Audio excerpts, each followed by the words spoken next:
અહીંયા કઈ રીતે ઝાડુ વાગે છે, કઈ રીતે કામ થાય છે.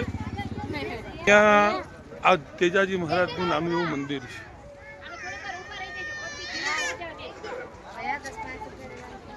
અહીંયા એક વ્યક્તિ બેઠા હોય છે જે રોજ બદલાય છે, એકના એક નહીં હોતા.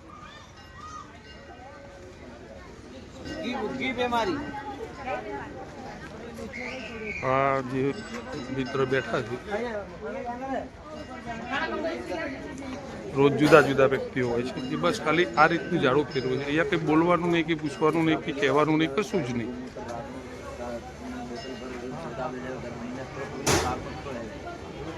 આટલું જ છે ઝાડુ ઉંબરાવાનું.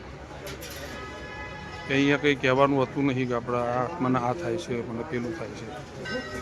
અહીંયા સામે ભેરુજી મહારાજનું મંદિર છે, ત્યાં દર્શન કરવાના હોય છે. ઉપર મંદિર એક ડુંગર ઉપર છે અને નીચે જે બીજું મંદિર છે ત્યાં દર્શન કરવાના હોય છે.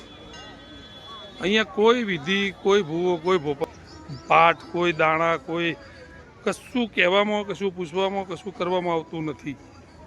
હું એટલા માટે તમને જણાવું છું કે અંધશ્રદ્ધામાં ક્યારેક આપણે પતી જઈએ. અંધશ્રદ્ધા રાખવી નહીં, પણ શ્રદ્ધા સનાતનનો પાયો છે. સનાતનની અંદર આ તેજાજી મહારાજનું મંદિર, જે તેજાજી મહારાજ બિરાજે છે, અને આ બાજુ ભેરુજી મહારાજનું મંદિર છે. બસ આ જ દેવમાલીની અંદર કોઈ વિધિ, કોઈ બાધા, કોઈ કશું આપવામાં નહીં આવતું. ખાલી એ ઝાડુ ની પીછી માથા ઉપર ફેરવવાની હોય છે. તો ક્યારેક શ્રદ્ધા હોય તો પધારજો. મને અનુભવ થયો છે, અમને રિઝલ્ટ દેખાયું છે, અમને સારું થાય છે. મને બી કમરનો પ્રોબ્લેમ છે, એટલે હું પણ અત્યારે પાછો પીછી મરાવવા જવું જ છું.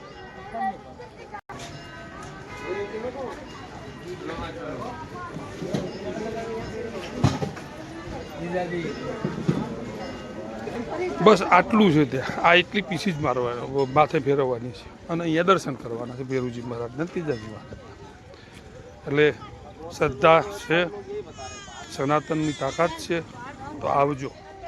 જય માતાજી, જય બાબા. મહારાજનું મંદિર છે,